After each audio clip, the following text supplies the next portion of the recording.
Hi everyone, welcome to YouTube channel of Catalyst Centre of Excellence. मेरा नाम है रूपेंद्र सिंह। मैं डायरेक्टर हूँ कैटलिस्ट सेंटर ऑफ एक्सीलेंस का और फैकल्टी हूँ इन्वायरमेंटल साइंस और लाइफ साइंसेस की। आपको पता है कैटलिस्ट पब्लिकेशन कुछ बहुत ही इंपॉर्टेंट बुक्स पब्लिश करता है UGC net environmental sciences students के लिए, जिसमें एज ऑफ नाउ ये 3 बुक्स आपको अवेलेबल हैं।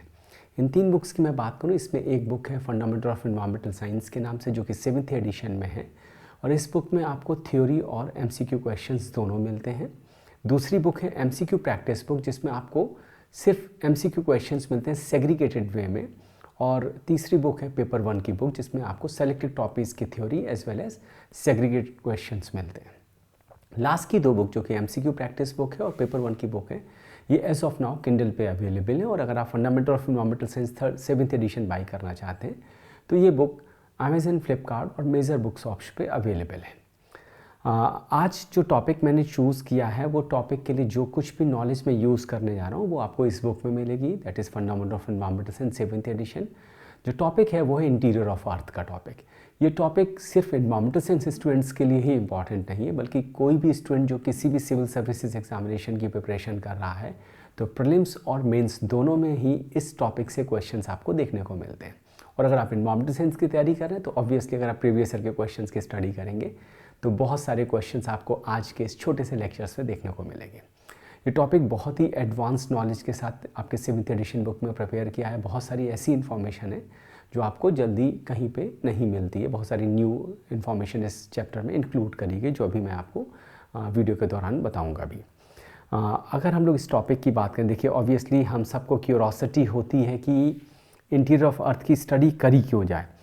तो देखिए समझने वाली बात है, when you walk through the surface of the अर्थ, आपको इतने variety of landforms, earth form features दिखाई देते हैं कि कहीं ना कहीं क्यूरोसिटी आती है कि यार ये लैंडफॉर्म्स आए कैसे, ये बने कैसे, माउंटेन्स कैसे बने, आइलैंड्स कैसे बने, या फिर 2 चीज़ें जो ह्यूमैनिटी को सबसे ज़्यादा इन्फ्लुएंस करती हैं, अर्थक्वेक्स एंड वॉल्केनिक एरप्शन। जब वॉल्केनिक एरप्शन होता है तो ऑब्वियसली ये चीज़ सबके मन में आती है, इतना सारा लावा, इतना सारा पायरोक्लास्टिक मटेरियल अंदर से कहाँ से आ रहा है, अर्थ के अंदर क्या है। और इसी तरह जब अर्थक्वेक्स आते हैं तो ऑब्वियसली आपको क्यूरोसिटी होती है, इतनी एनर्जी कहाँ से आती है कि सब कुछ हिला के रख देती है ना। तो ज़रूरी इन सवालों के जवाब जानने के लिए ज़रूरी है कि हम लोग अर्थ के इंटीरियर की स्टडी करें। अब देखिए अर्थ के इंटीरियर की स्टडी करने का सबसे अच्छा तरीका तो क्या हो सकता है कि आप एक तरफ से एंटर करना शुरू करिए और खोदते जाइए टिल आप दूसरे साइड ना पहुंच जाएं। बट आपको पता है डीपेस्ट माइन में भी जब आप कुछ 2-2.5 किलोमीटर भी जाते हैं तो इतनी ज़्यादा हीट होने लगती है कि उसके अंदर जाना बहुत मुश्किल होता है। तो डीपेस्ट माइन भी कोई भी हम लोगों के लिए पॉसिबल नहीं है कि अर्थ के कोर तक पहुंच पाएँ। तो जो कुछ भी नॉलेज हम लोगों को इंटीरियर ऑफ अर्थ की विषय में पता है, क्योंकि अर्थ एक हेट्रोजीनियस बॉडी है, ये सब जो इन्फॉर्मेशन है वो हमको इनडायरेक्ट मीन्स से मिली है। वो इनडायरेक्ट मीन्स क्या, उसकी बात मैं आगे करूँगा। सबसे पहले इंटीरियर ऑफ अर्थ के विषय में जो हमें आज के समय में पता है, सबसे पहले हमें कुछ टेम्परेचर के बारे में जानकारी, जैसा मैंने अभी बोला कि जैसे आप अर्थ के अंदर एंटर करना शुरू करते हो, टेम्परेचर इंक्रीज़ करता है, which increase at a rate of about 1 degree Celsius पर 32 मीटर। ये आपके एग्ज़ाम में पूछा जा चुका है। और ये रेट ऑफ इंक्रीज़ जैसे जैसे आप और डेप्थ में जाते हो, रेट ऑफ इंक्रीज़ कम होता चला जाता है। यानी शुरुआत की लेयर में बहुत तेज़ी से टेम्परेचर इंक्रीज़ करता है, डीपर लेयर में इतनी तेज़ी से इंक्रीज़ नहीं करता। उसकी वजह क्या है? देखिए उसकी वजह क्या है, जो अपर सरफेस ऑफ अर्थ है, इसमें जो हीट जनरेटिंग मटेरियल्स हैं like radioactive material, uranium and potassium, ये इनफ अमाउंट में अवेलेबल हो। जब आप और एंटर डेप्थ में जाते हैं तो इन मटेरियल की कमी होने लगती है, जिसकी वजह से rate of increase of temperature जो है एक पर्टिकुलर डेप्थ के बाद उस तेज़ी से इंक्रीज़ नहीं करता जैसा कि पहले अपर सरफेस में कर रहा होता है। बट ऑन एन एवरेज अगर हम अर्थ के इंटीरियर के टेम्परेचर की स्टडी करें तो at about 48 kilometre temperature is about you see 1100 degree Celsius. और डेप्थ पे जाते हैं 400 to 700 किलोमीटर रेंज में अगर आप पहुंचते हैं तो 1500 से 1900 डिग्री सेल्सियस हो जाता है। और अर्थ के कोर पे temperature is about 4300 degree Celsius, बहुत गर्म होता है। ठीक है, जो प्रेशर की अभी हम लोग बात करेंगे, जो सेकंड इंपॉर्टेंट प्रॉपर्टी है अगर जिसकी विषय में हमें पता है, दैट इज़ प्रेशर। और अगर आप अर्थ के कोर का प्रेशर देखें, that is about 3.5 million atmosphere. आप समझ सकते हैं नॉर्मल प्रेशर जो एटमॉस्फेरिक प्रेशर, उसके कंपैरिजन में 3.5 मिलियन एटमॉस्फेरिक प्रेशर आपको देखने को मिलता है इंटीरियर ऑफ अर्थ में। और इस ह्यूज प्रेशर की वजह से आप समझ सकते हैं बहुत सारी चीज़ें मोल्टेड स्टेट में पहुंच जाती हैं, उनकी फिजिकल केमिकल प्रॉपर्टीज़ चेंज हो जाती हैं। अगर इसी तरह हम लोग डेंसिटी की बात करें, देखिए एवरेज डेंसिटी तो अर्थ की अबाउट 5.5 ग्राम्स पर सीसी है, but when you go deeper into the earth density keeps on increasing, और when you reach somewhere around the core it is about 10 to 12 times greater than that of on the average density. तो आप समझ सकते हैं भीतर जाने पर density कितनी ज़्यादा इंक्रीज़ होती है। जैसा कि मैंने बोला कि अर्थ के इंटीरियर की जो भी इंफॉर्मेशन हमारे पास है वो इनडायरेक्ट मीन्स है, और वो इनडायरेक्ट मीन्स मालूम क्या है, वो सीस्मिक वेव्स हैं। आप जानते हैं सीस्मिक वेव्स क्या होती हैं। जब अर्थक्वेक्स आते हैं different types of earthquake waves या सीस्मिक वेव जनरेट होती हैं, जिनकी स्टडी करके हम बहुत सारी एविडेंस कलेक्ट करते हैं। तो पहले हम जानने की कोशिश करते हैं सीस्मिक वेव होती कितने तरीके की है। देखिए ब्रॉडली हम लोग सीस्मिक वेव्स को दो पार्ट में डिवाइड कर सकते हैं। एक को हम बोलते हैं बॉडी वेव्स, दूसरे को बोलते हैं सरफेस वेव्स। जैसे नाम से पता चल रहा है कि बॉडी वेव इंटीरियर में भी जाएंगी और surface waves they remain confined to the surface of the earth. Body waves की बात करें, दो प्रोमिनेंट वेव्स उसमें होंगी, पी वेव्स प्राइमरी वेव्स इनको हम बोलते हैं, कंप्रेशन वेव्स भी बोलते हैं, दूसरा सेकेंडरी एस वेव्स है। और सरफेस वेव्स की बात करें तो उनको अगेन दो पार्ट में डिवाइड करते हैं, एल वेव्स और आर वेव्स और relic waves. L waves stands for love waves. ठीक है, अगर हम लोग इन वेव्स की थोड़ी सी और एक्स्ट्रा इन्फॉर्मेशन जानने की कोशिश करें, वही इन्फॉर्मेशन हमें अर्थ के इंटीरियर स्टडी में हेल्प करता है। पहली चीज़ क्या है, जो प्राइमरी वेव्स पी वेव्स जिनको हम लोग बोलते हैं, इनकी खास बात क्या होती है, they travel with a very fast speed through the solid material, but when they enter into the liquid material their speed slows down. So मान लीजिए किसी सर्फ पार्ट ऑफ अर्थ के से ये वेव्स ट्रैवल कर रही, तो जहाँ तक सॉलिड होगा उस एरिया में इनकी स्पीड ज़्यादा होगी, जहाँ पे मटेरियल सॉलिड से लिक्विड में आएगा वहाँ पे इनकी स्पीड डिक्रीज़ करेगी। और डिक्रीज़ करने के लिए अर्थ वेव की जो डायरेक्शन, उसमें रिफ्रैक्शन, आप जानते हैं रिफ्रैक्शन क्या होता है, जब मटेरियल चेंज होता है, डेंसिटी चेंज होती है तो इट मूव्स अवे, और है ना, तो वो चीज़ आप समझने की कोशिश करेंगे। तो उसकी वजह से you can get an idea कि कहाँ पे मटेरियल चेंज हो रहा है। और इसी तरह हम लोग सेकेंडरी वेव एस वेव्स की बात करें, इनकी एक और ख़ास प्रॉपर्टी क्या है, they can not pass through the liquid material. So suppose in certain area if S wave disappear and P wave slows down, you get an idea that that area is being dominated by liquid material. This is how we get evidence about the interior of the earth.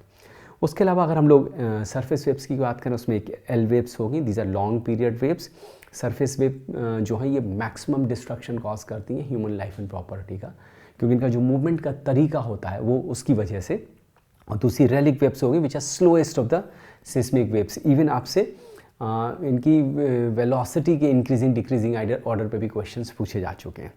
ठीक है, तो अगर हम लोग जैसे love waves की बात करें, these wave vibrate the ground in horizontal direction perpendicular to the direction of the waves are travelling. अब सोचिए यूँ करके मूवमेंट करना शुरू कर दे तो आप सोचिए कितना ज़्यादा डिस्ट्रक्शन होगा। तो वही जो सरफेस वेव्स हैं, एल वेव्स और R waves, basically they cause maximum destruction, that is why we call them surface waves. और जैसे मैंने बोला कि एक ये ऑर्डर ऑफ वेलोसिटी पे क्वेश्चन आता है, ये आपको है ना, यहाँ पे आप देख रहे हैं कि जो सबसे ज़्यादा स्पीड पी वेव्स की, सबसे कम स्पीड आर वेव्स की, तो इस सीक्वेंस को भी ध्यान रखिएगा।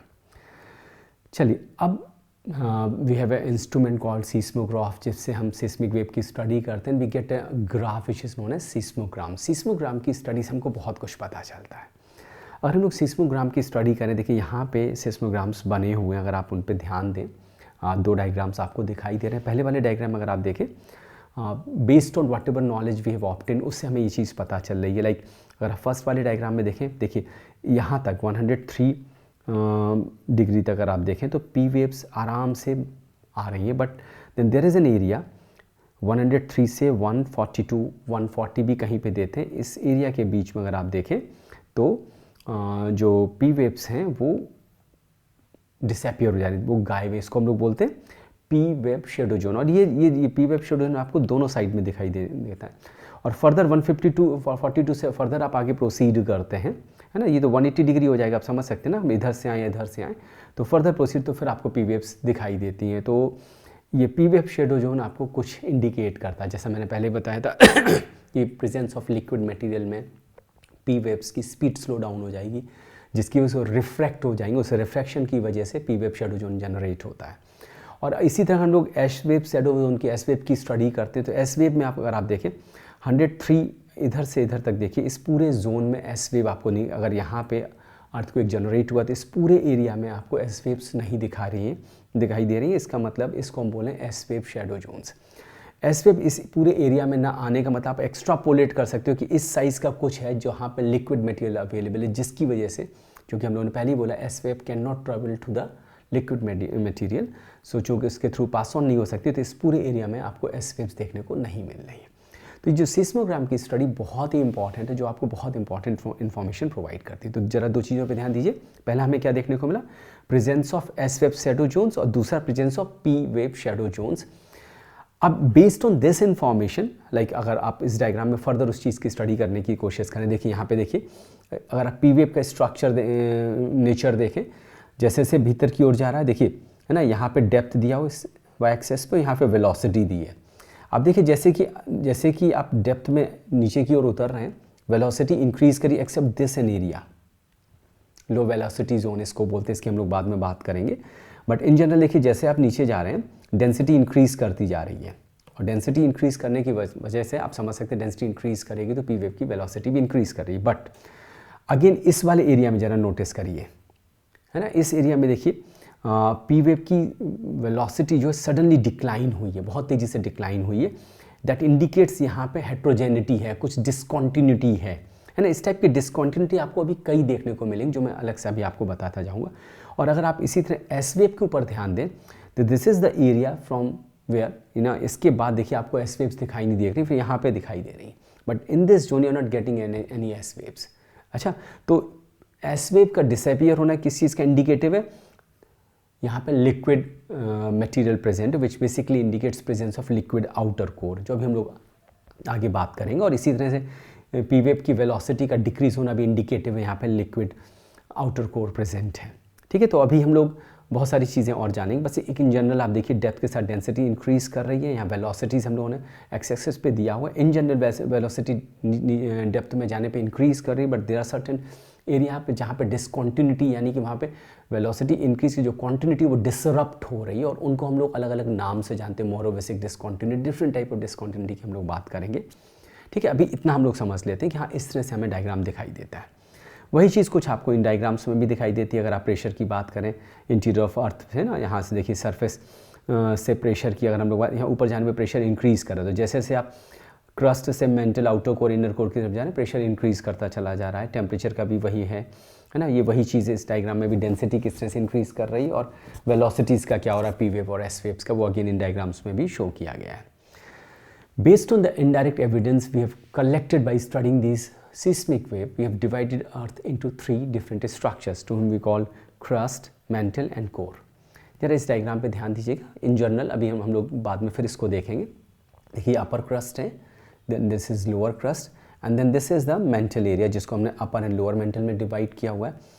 If you like upper crust और लोअर क्रस्ट के बीच में एक डिसकॉन्टिन्यूटी है, जिसको हमने कॉनरेड डिसकॉन्टिन्यूटी नाम दिया। मैंने अभी आपको बताया डिसकॉन्टिन्यूटी एरिया जहाँ पे कॉन्टिन्यूटी ब्रेक होती है, यानी वेलोसिटी मालूम पड़ा नीचे जाने पे इंक्रीज, बस इस एरिया में वेलोसिटी एबनॉर्मली बिहेव करती है, और एबनॉर्मल बिहेव करने वाली वेलोसिटी सडनली इंक्रीज ना करने या डिक्रीज करने लगी, तो ये आपको इंडिकेट करेगा कि वहाँ पे मटेरियल चेंज हुआ है ना, हेट्रोजेनिटी आई। देखो अर्थ को अगर हम लोग होमोजीनियस स्ट्रक्चर माने तो P wave should have gone through out the interior of the earth, but their increase or decrease in velocity because of change in the density of material indicates presence of heterogeneity inside the interior of the earth.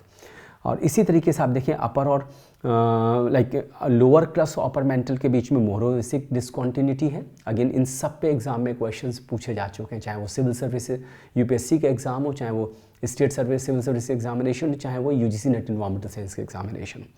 इसी तरह upper mantle और lower mantle के बीच में एक और discontinuity, इसको हम लोग रैपिड डिसकॉन्टिन्यूटी बोलते हैं, ये आपको बहुत ज़्यादा जगह देखने को नहीं मिलती है। Next lower mental and outer core के बीच में डिसकॉन्टिन्यूटी, इसको हम लोग गुटेनबर्ग डिसकॉन्टिन्यूटी बोलते हैं। इसके ऊपर भी यूजीसी नेट एनवायरमेंटल साइंस में क्वेश्चन पूछा जा चुका है। और आउटर कोर और इनर कोर के बीच में एक और डिसकॉन्टिन्यूटी है, जिसको हम लोग बोलते हैं लेहमैन्स डिसकॉन्टिन्यूटी। ठीक है, तो ये different type of discontinuities which are very important, और ये आपको सब आपकी अगर आपके पास बुक है उस बुक में आपको देखने को मिलेंगे। चलिए अब बात करते हैं एक एक चीज़, एक एक स्ट्रक्चर को सेपरेटली पढ़ने की कोशिश करते हैं। जैसा मैंने अपने अभी डायग्राम में आपको दिखाया था, हम लोगों ने अर्थ क्रस्ट को 2 पार्ट में डिवाइड किया, अपर क्रस्ट और लोअर क्रस्ट। और अगर हम लोग केमिकली अर्थ क्रस्ट की स्टडी करें तो हम लोग उसको दो तरह में डिवाइड कर सकते हैं। एक को बोलते हैं कॉन्टिनेंटल क्रस्ट, एक को बोलते हैं ओशनिक क्रस्ट। ओशनिक क्रस्ट जो है नॉर्मली अगर इसकी थिकनेस हम देखें, it is about 7 kilometres thick and forms over mid oceanic ridges. Mid oceanic ridge the area, अगर आपने प्लेट टेक्टोनिक्स थ्योरी पढ़ी है तो वहाँ पे क्या होता है, डाइवर्जेंट प्लेट बाउंड्रीज होने की वजह से लावा निकलता रहता है और इस लावा से बेसाल्टिक प्लेट्स बनती है, ओशनिक प्लेट्स बनती है। बेसाल्टिक होने की वजह से उनकी जो डेंसिटी होती है वो ज़्यादा होती है। तो अगर आप डेंसिटी देखें ओशन क्रस्ट की अबाउट 3 ग्राम्स पर cc है, विच कंपेयर्स टू, और हम लोग और it indicates it is made up of a material something close to basalt and गैप्रो।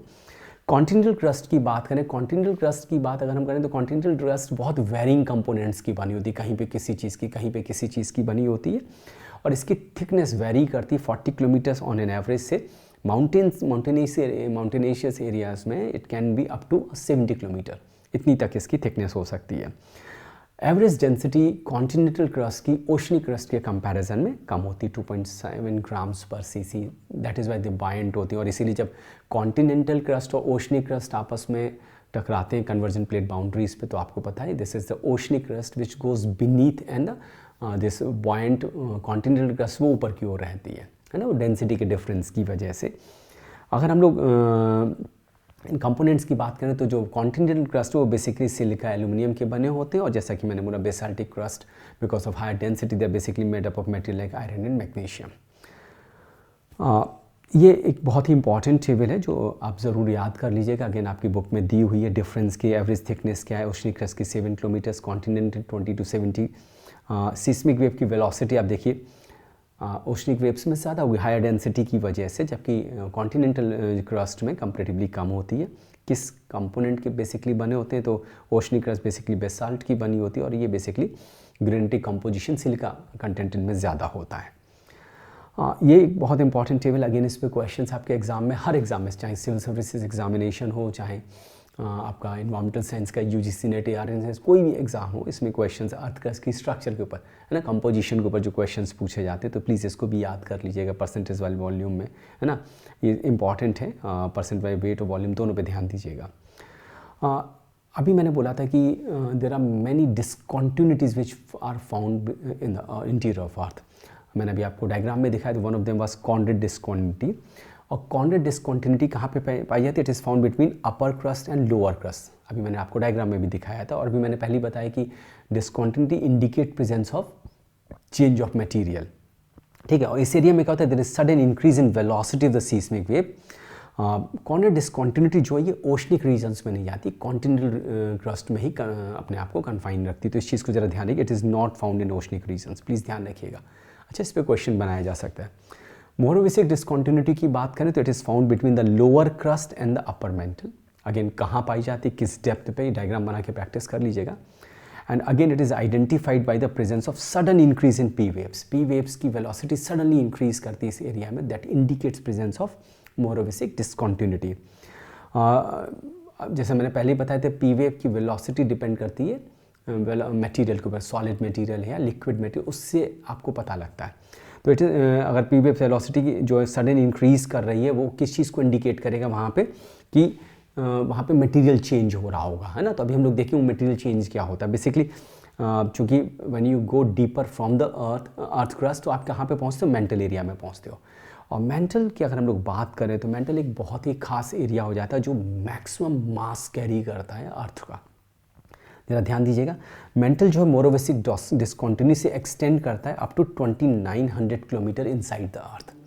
कहाँ से? मोरोविसिक डिसकॉन्टिन्यूटी से 2900 किलोमीटर तक एक्सटेंड करता है। और इसमें जो डेंसिटी, वो average density is about 4.6 grams per cc। तो नीचे जाने पर डेंसिटी इंक्रीज हो रही है, हम लोग पहले भी बात कर चुके हैं।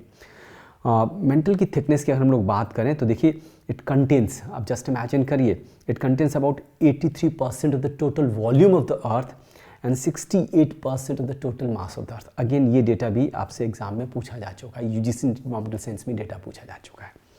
मेंटल को भी हम लोग दो पार्ट में डिवाइड करते हैं, एक को बोलते हैं अपर मेंटल, दूसरे को बोलते हैं लोअर मेंटल। अपर मेंटल की खास बात है, अपर मेंटल जो है ये एक्सटेंड करता है मोरोविसिक डिसकॉन्टिन्यूटी से 660 किलोमीटर डेप्थ तक, और 660 से 2900 तक जाएगा आपका लोअर मेंटल। अपर मेंटल को हम तीन पार्ट्स में डिवाइड करते हैं। पहले को बोलते हैं लिथोस्फेरिक मेंटल, जो बेसिकली मेंटल का अपर पार्ट और क्रस्ट का पार्ट को मिलके बनाते हैं, इसीलिए इसको हम लोग लिथोस्फेरिक प्लेट्स जो है ना, आपने कॉन्टिनेंटल ड्रिफ्ट थ्योरी में या प्लेट टेक्टोनिक्स थ्योरी में सुना होगा, there is concept of lithosphere and asthenosphere. जो लिथोस्फीयर हो गया वो क्या हो गया, crust plus upper part of the mantle, जो अपर मेंटल जो यहाँ पे जिसको हम लोग लिथोस्फेरिक मेंटल के नाम से जानते हैं। और उसके बीनीथ अगर आप जाएंगे तो एस्थेनोस्फीयर होता है, which is a weak layer, वो थोड़ा सा आप कह सकते हैं सेमी सॉलिड स्टेट में होती है, जिसकी वजह से lithospheric plate can move over the asthenosphere, है ना। अगर आपने प्लेट टेक्टोनिक्स पढ़ा तो वहाँ पे ज़्यादा आपको समझ में आता है। तो beneath the lithospheric mantle is a weak layer called asthenosphere. Lithospheric mantle and asthenosphere are compositionally similar, but temperature ज़्यादा होने की वजह से, डेप्थ पे आने के होने की वजह से lithospheric mantle is strong and asthenosphere is comparatively weak. और जैसे मैंने बोला, हायर टेम्परेचर की वजह से सेमी सॉलिड स्टेट होती है, जिसकी वजह से lithospheric plate can move over the asthenosphere. Further अगर आप एस्थेनोस्फीयर के फर्दर डेप्थ में जाते हैं, then you get a area which is known as transition zone, and these 3 layers form the upper mantle. अगर हम लोग लोअर मेंटल की बात करें, it extend from 660 kilometres to 2900 kilometre depth तक जाएगा। और यहाँ पे भी देखिए खास बात है, एक डिस्कॉन्टिन्यूटी देखने को मिलती है जिसको हम बोलते हैं repeated discontinuity, which is basically present in the, ध्यान दीजिएगा, upper mantle and lower mantle के बीच में होती है। Passing through this discontinuity speed of seismic wave increases, है ना, नॉर्मल से अलग बिहेवियर हो जाता है, तो वो अगेन इंडिकेट करता है। उसके अलावा एक और लेयर जिसको हम लोग बोलते हैं डी डबल प्राइम लेयर, ठीक है, कहाँ पे पाई जाती है, लोअर मेंटल में, और ये कहाँ पे प्रेजेंट है, लोअर मेंटल के लास्ट वाले कुछ पोर्शन में। दिस इज फ्यू, जो लास्ट फ्यू 100 किलोमीटर हैं वहाँ पे आपको ये देखने को मिलती है, जिसको हम लोग डी डबल प्राइम लेयर बोलते हैं। और ये बाउंड्री बनाती है रॉकी मेंटल और लिक्विड आउटर कोर के बीच में। अभी हम लोग बात करेंगे, आपको याद होगा मैंने जब आपको सिस्मोग्राम्स दिखाए तो आपने देखा कि कोर के आउटर कोर वाले एरिया में एस वेव्स डिसअपीयर हो जा रही थी, है ना, तो वहाँ पे लिक्विड मटेरियल प्रेजेंट था। तो डी लेयर जो है वो बाउंड्री लेयर बनाती है लोअर मेंटल, जो लास्ट मेंटल का पोर्शन है, जहाँ पे लोअर कोर अपर कोर स्टार्ट हो रहा है, जो कि लिक्विड मटेरियल का बना होता है, ठीक है। और हम लोग कोर की बात करें, ऑब्वियसली डीपेस्ट जोन है जो 2900 किलोमीटर से 6371 किलोमीटर की डेप्थ तक पहुँचता है, जहाँ पे सेंटर ऑफ अर्थ आ जाता है। मेंटल कोर बाउंड्री, जो मेंटल और कोर बाउंड्री, उसको हम एक और डिस्कॉन्टिन्यूटी के नाम से जानते हैं, जो again UGC net environment science exam में पूछी जा चुकी है, जिसको हम लोग बोलते हैं Gutenberg discontinuity, which is found at A depth of about 2900 kilometres. Please ध्यान रखिएगा, इन सब पे एग्जाम में क्वेश्चन पूछे जा चुके हैं। There is pronounced change in density, again इस एरिया में आप जाएंगे तो डेंसिटी इंक्रीज हो जा रही है, तकरीबन 5.5 से 10 ग्राम्स पर सीसी के आसपास यहाँ डेंसिटी इंक्रीज हो जा रही है। और इस एरिया में again sudden change in velocity, जो आपको सिस्मिक वेव वेलोसिटी देखने को मिलती है, उसकी वजह फिर वही है कि मटेरियल चेंज होता है। आउटर कोर लिक्विड का बना, but inner core solid rock mass का होता है, ठीक है। और एक और डिस्कॉन्टिन्यूटी है जो आउटर और इनर कोर को सेपरेट करते, उसको बोलते हैं लेहमैन डिस्कॉन्टिन्यूटी। प्लीज़ ध्यान रखिएगा, अगेन ये सब इन्फॉर्मेशन आपको और नॉर्मल बुक्स में देखने को नहीं मिलती, और ये इन्फॉर्मेशन पे एग्जाम में क्वेश्चंस पूछे जा रहे हैं, तो प्लीज़ ध्यान रखिएगा। तो there is one more discontinuity which is known as Lehmann discontinuity, which is basically found between outer and inner core, ठीक है। और आउटर कोर का एरिया जो लिक्विड का, उसमें आपको पता है कि जो लिक्विड मटेरियल, तो वहाँ पे सेकेंडरी एस वेव्स जो है वो डिसअपीयर हो जाती है, वो इंडिकेट करता है कि ये लिक्विड मटेरियल का बना होता है। इनर कोर सॉलिड मास का होता है, और इसमें एवरेज डेंसिटी जो है 13.6 ग्राम पर सीसी के आसपास तक पहुंच जाती है। अगर हम कंपोनेंट्स की बात करें तो कोर बेसिकली मैंने बोला बहुत ही डेंस मटेरियल, तो it is made up of nickel and iron, so it is also known as NiFe layer, ठीक है। ध्यान दीजिएगा किस कंपोनेंट के बने हैं, डेंसिटी क्या है, कौन सी डिस्कॉन्टिन्यूटी पाई जा रही है, इन सब पे आपके एग्जाम में क्वेश्चन पूछे जा चुके हैं, ठीक है। तो एक बहुत ही सिंपल सा टॉपिक था। अभी मैंने आपको बताया कि निफे लेयर में हम लोगों को लेहमैन डिस्कॉन्टिन्यूटी देखने को मिलती, तो प्लीज़ ये कौन सी डिस्कॉन्टिन्यूटी कहाँ पे पाई जाती है, इसके ऊपर ज़रूर ध्यान दीजिएगा, क्योंकि एग्जाम में इस टाइप के क्वेश्चन, अगेन अगर आप इस वाले डायग्राम पे ध्यान दें ना, ये एक डायग्राम याद कर लीजिए, तो आपका काफ़ी काम चल जाएगा ना, कौन सी डिस्कॉन्टिन्यूटी कहाँ पे पाई जा रही है, और ये एग्जाम में इसी तरह के क्वेश्चंस पूछे जा रहे हैं, ठीक है। मैंने बोला था काफ़ी कुछ नया मैं आपको इस वीडियो में बताऊंगा, और ये सारी इन्फॉर्मेशन अगर आप ऑब्टेन करना चाहते हैं तो आपको इस बुक में ये सब कुछ मिलेगा। ये बुक अमेज़न, फ्लिपकार्ट पे अवेलेबल है, और बहुत जल्दी मेजर सिटीज़ में बुक सेलर्स पे भी अवेलेबल होगी, ठीक है, बहुत समय से आप लोग इस बुक का इंतजार करें, उसमें बहुत कुछ मैंने नया इंट्रोड्यूस किया है, जिन टॉपिक्स में मैं स्लोली जब भी मुझे समय मिलेगा नए नए वीडियोस के साथ आऊँगा। आप लोग इस बुक को बाई करना चाहें तो बाई कर सकते हैं। आज का पूरा टॉपिक इसी से, और मैं बता सकता हूँ इस टॉपिक से जितना मैंने आपको आज कवर कराया, आप प्रीवियस ईयर के क्वेश्चंस बाई करके उनको एनालाइज करके देखिएगा, आपको ढेर सारे क्वेश्चंस मिलेंगे। ठीक है, आई होप आज के वीडियो में आपको मज़ा आया होगा, कुछ नया सीखने को मिला होगा। जल्दी एक नए वीडियो के साथ आपके साथ आऊँगा, कुछ नए टॉपिक के साथ आऊँगा। तब तक के लिए bye bye, thank you, thanks for watching this video.